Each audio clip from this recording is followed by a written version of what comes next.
anything bright. They'll only wear dresses that are dark blue, black, or gray. But their culture, their children go out and work in the fields, work cooking and cleaning. They make their own clothes. They prep out their own food. They kind of live like pioneers did back in the day. So that's why we chose to do ours on the Amish.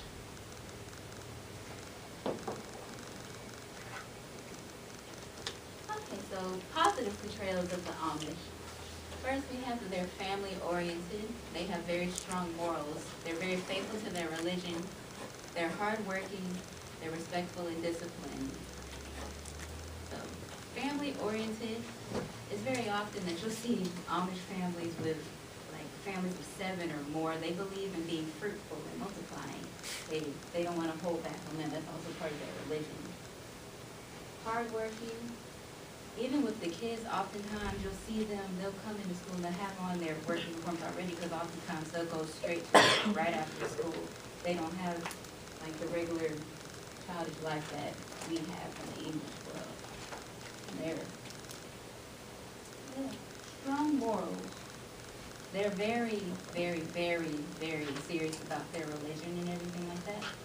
They always make sure they live by God. They're Christians, but they're more of the traditional Christian faith, not like you'll see these days. That's why they wear what they wear, and they do what they do. Faithful to religion.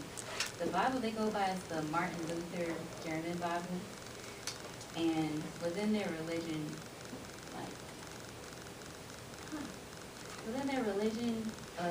you'll see like most of the children, they don't become baptized until about ages 16 to 25. And at that point, a lot of them, well not a lot of them, some of them decide to go off into the English world and see if they want to choose to live the English way or the Amish way. So they'll go out and some of them party, have fun, drink or whatever. And if they decide to come back to the faith, they can, as long as they're not baptized yet. If they were baptized before they went out and experienced the sinful world, then they will be shunned by the church. The bishop will shun them. And also the bishop is the one that's in charge of like the community and the churches and everything. They're the ones that pretty much discipline them. Respectful and disciplined.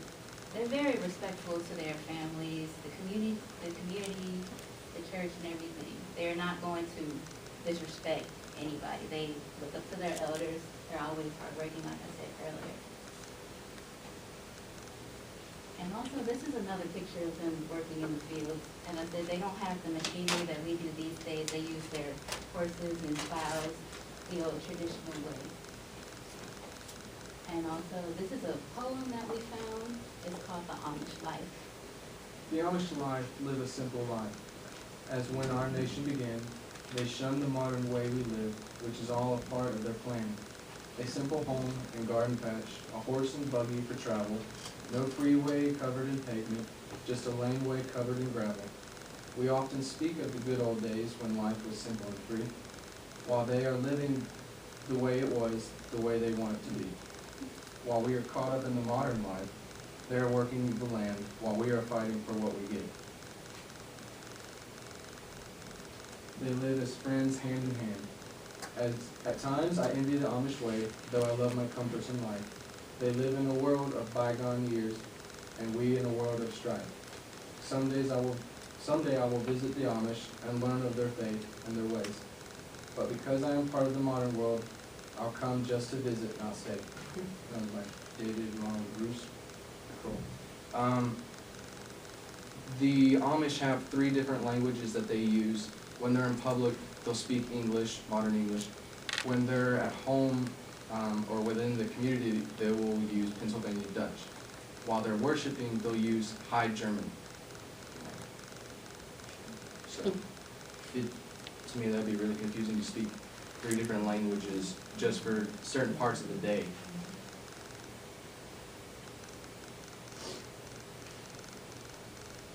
And as with most things, there are negative portrayals and cons. Some of the negative portrayals or cons that are associated with the Amish people is that they are sometimes called uneducated. And the Amish Amish people believe that one does not need to go to seminary school to become a preacher. As long as you spend time in school and studying your Bible, they consider that as being fine. One of the other portrayals of the Amish people is that they are naive and not worldly, and that they worship their own belongings to avoid temptations in life. They believe that technology can lead to impureness and result in being shunned. They're also called unsocial.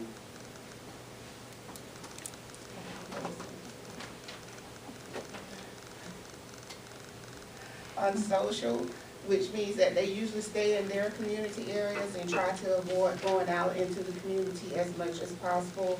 They make everything that they can to avoid leaving the area and try to go out without anything. They're also called religious fanatics.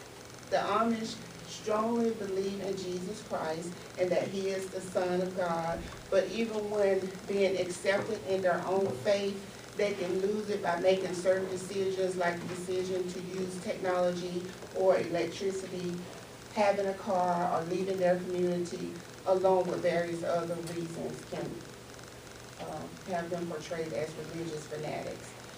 The last con or portrayal of the Amish is that they are simple or poor. They do not believe in having anything that they cannot use. They do without if they can't afford to obtain things in another way. Clothes are normally plain, pants for the men, button downs. The ladies wear blue or black and no bright colors.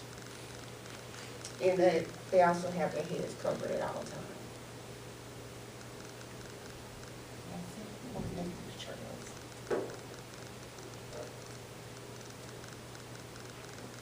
Oh, this is kind of funny.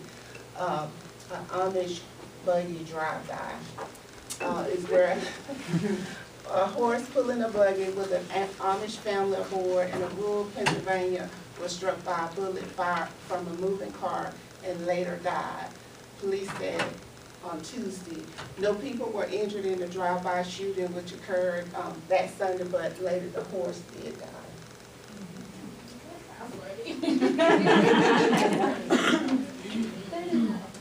It's pretty tragic, but that's part of the hate crime of the Amish. You have some people that is really against them. It's like bullies of the world. This is funny right here. This little picture.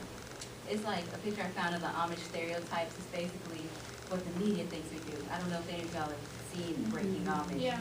That's what media thinks I do, what society thinks I do. People basically think they're just working slaves. They do work hard, but they say that's all they do is work. And then what my parents think I do, I thought that was funny. What my friends think I do, what I think I do, and what I actually do. I don't know if y'all seen those pictures on Facebook. Mm-hmm. And this is a short video about the Amish Mafia. And the Amish Mafia is one of the most negative portrayals for the Amish society.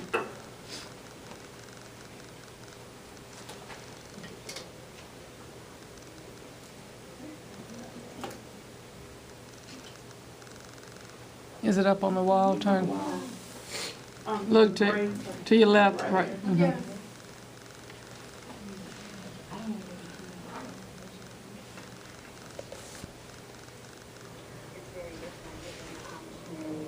You're very conservative, and everything's supposed to bring you closer to God. When things don't go like they should, that's where we step in and help out. I'm just a guy who's willing to do stuff for people. The Bible says it's an eye for an eye, a tooth for a tooth. Yes, there really is an Amish Mafia. Amish Mafia, series premiere, Wednesday, December 12th at 9 on Discovery. That's just one of the negative portrayals of the Amish. You know, Amish people don't just go around and doing all this stuff. It's even in the media, the negatives of them. It's showing. It's very different within the Amish community. The next video we have for y'all is Exploring the World Shunned. It's basically talking about what I mentioned earlier, how the Amish people, they will be shunned if they're going against the Bible, going against everything that the bishop says. And then also how I mentioned some of the people, the kids, some of them would choose to go out into the real world and experience all the partying and fun and whatever. And if they choose to stay in the real, into the English world, their families also have to shun them. The bishop shuns them, the community shuns them, their family shuns them. They're not even allowed to eat at the dinner table with the rest of their family because they chose that life, and that's ungodly.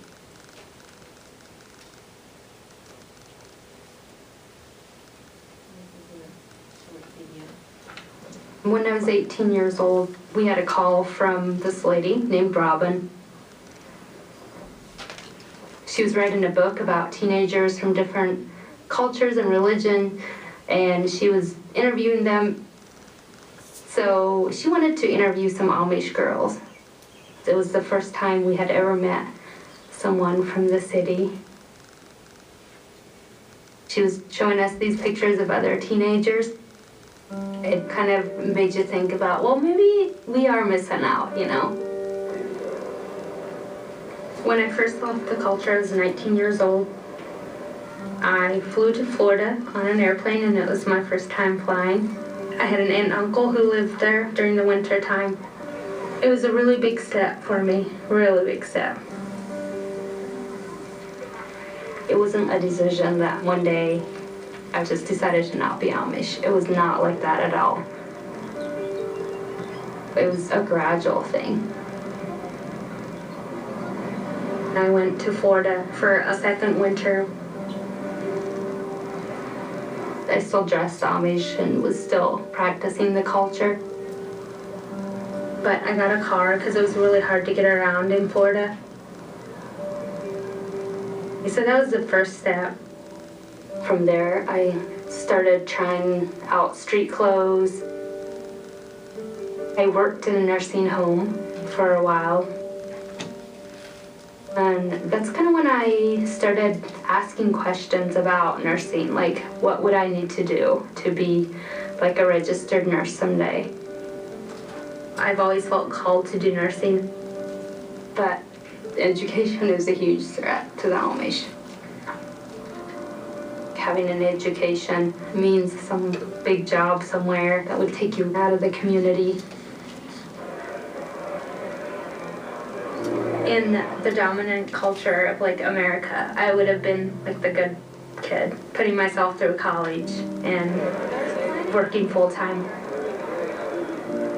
But to the Amish, I was a little bit of a rebel. I can just imagine some Amish guys stroking their beard and shaking their head, and that's hard for me. I don't want to offend my culture. I don't really know how I would do it differently if I had it to do over it. But I wish somehow it wouldn't have to be like that.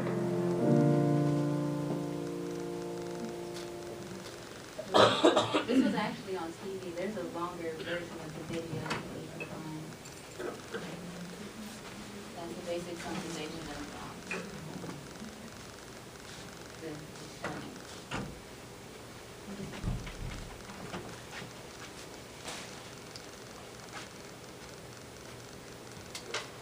Okay, now we have a couple of skits for you. So.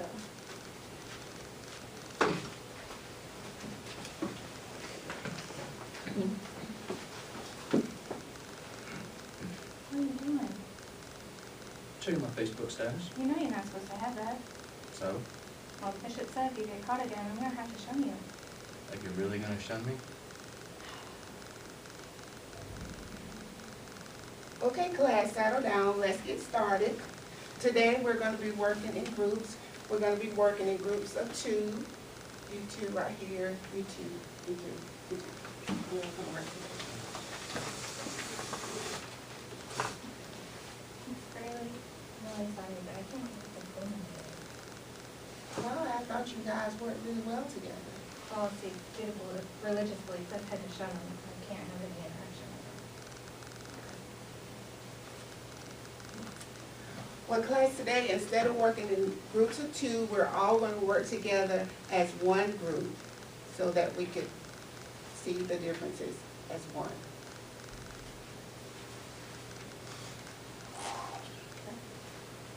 That's the end of that skit. Cut. So, can you see some of the cultural differences in this, and what was your idea? What did you think about this skit? It was normal checking my Facebook with me. It was what? It would be normal for me to check my Facebook. But like as a teacher, how would you handle that situation? I just put a picture with somebody else. You would have respected the fact they couldn't work together. Yeah. So would it have been easier to put everyone in a group so that you wouldn't be with one particular person and everyone will get to see how others? I wouldn't say it'll be easier because, like, just say if everybody in here talking, she could be the type of person that don't like talking in front of everybody. But if you put them in, if they was to work in groups, it gives her a chance to talk to that person, so to let them know how she feel, and that person can interpret to everybody else.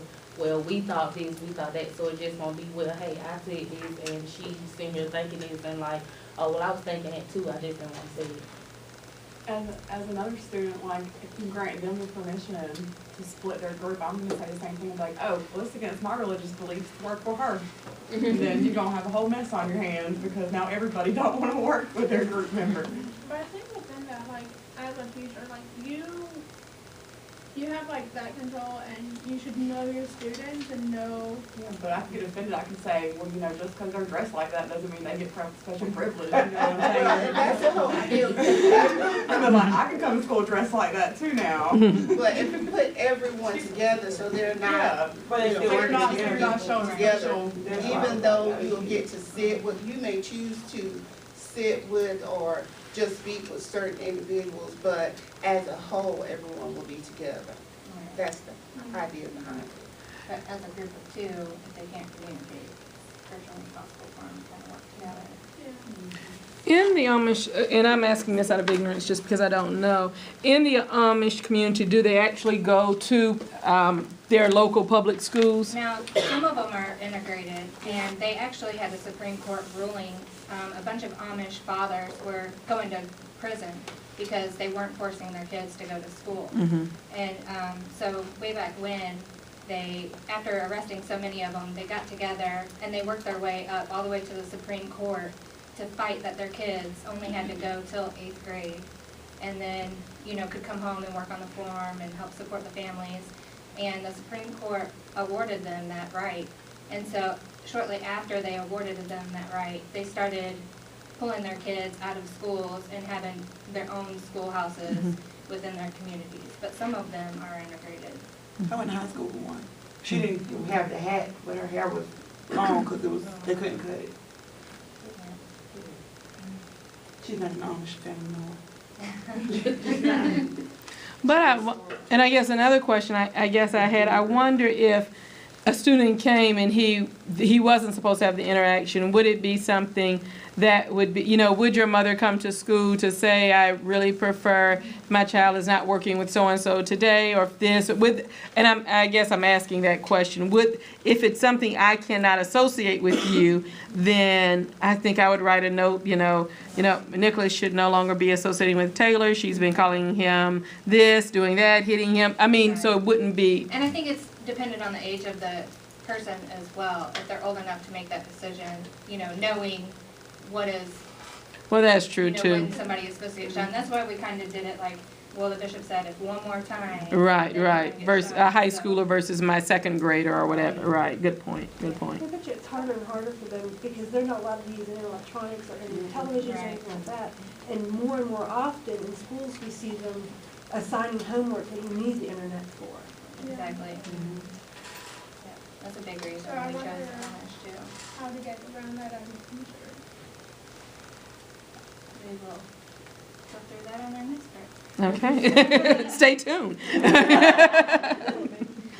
Okay, so now we have another small skit.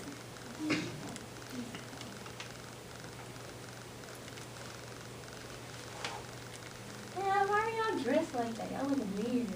What are you talking about? What do you mean we look weird? This is how we always dress. Why? Because after school, we go straight to work. We work out in the fields. Our communities make these outfits, it's what we wear all the time. You wanna try? No, thank you. Sierra, can I speak with you a minute? Yes, ma'am.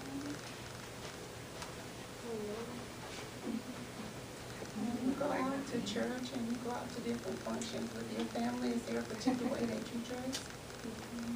And would you like for others to make fun of you because of the way you're dressed differently from them?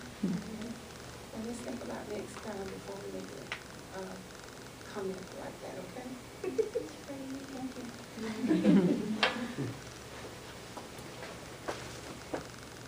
And this again is another aspect of the negative portrayals that the Amish have to deal with, and we just want your comments on that as well. What grade is that? A younger grade. Oh, okay. More like elementary school, but they don't understand just. Gotcha. You got a Facebook moment. I tried to cover my grade. Hey. Amish boy in elementary school got a Facebook.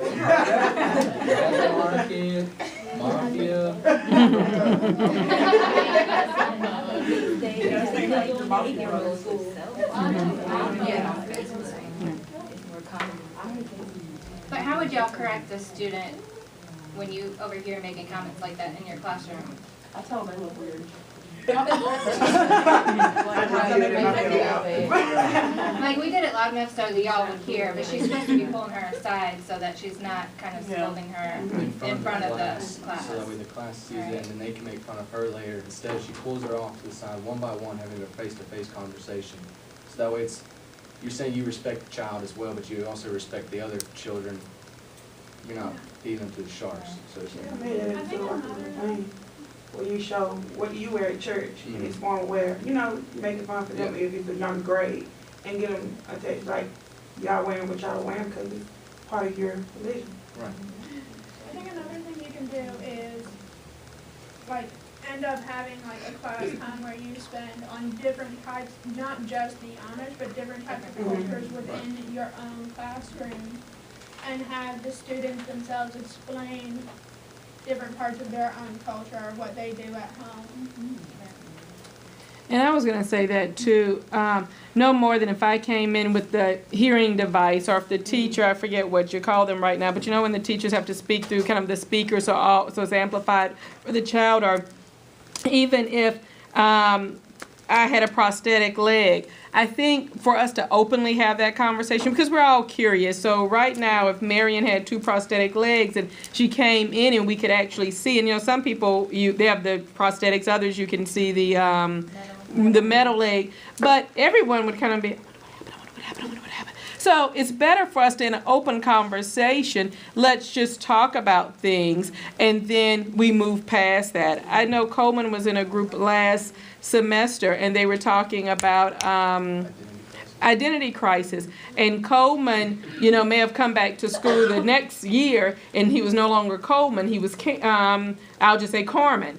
And so the question is, versus us talking about, you know, everybody shoo-shooing about Coleman going now to Corman, it was a public conversation. So now it's out there. We don't have anything else to shoo-shoo about. I noticed that you addressed her, but you didn't address the 2 that she offended. You didn't say to them, you know, I understand that this is your culture, and, you know, why don't you bring in some things and talk about your culture to the class? Well, So that it is so what noticeable. that is what we would do as an educator, but in this scene, it was just to point out the remark that she had made and to correct her.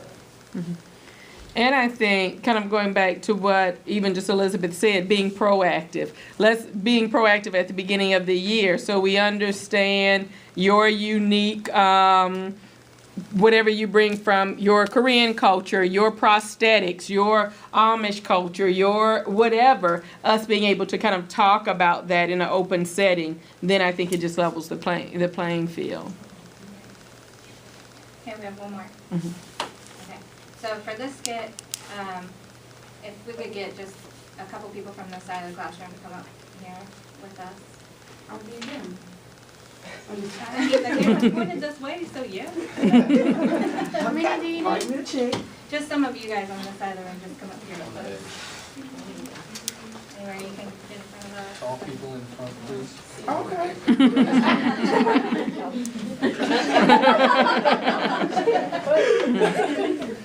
You asked for it. Yeah, no. Okay, so I think Elizabeth. Yeah, okay. Had to make sure. This was your scene? Yeah. Okay. Had to make sure. Good morning, class. Good morning. Gather around, we're all gonna have a class picture made today.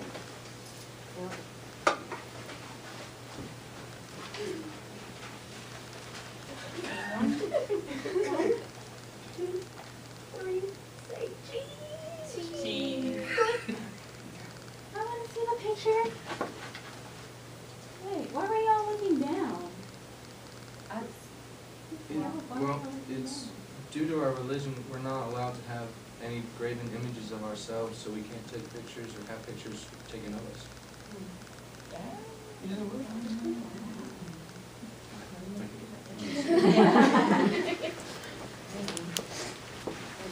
Do you know where that is? Yeah, due to their culture, they believe it's a part of vanity, one of the sins, big sins in their culture, in their beliefs. So they don't hang any portraits of their families inside their house. They don't take any pictures, any videos.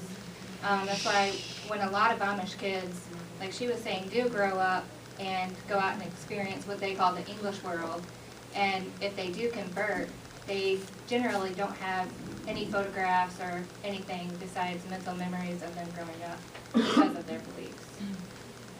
Also, with this, how do we have pictures of the Amish thing?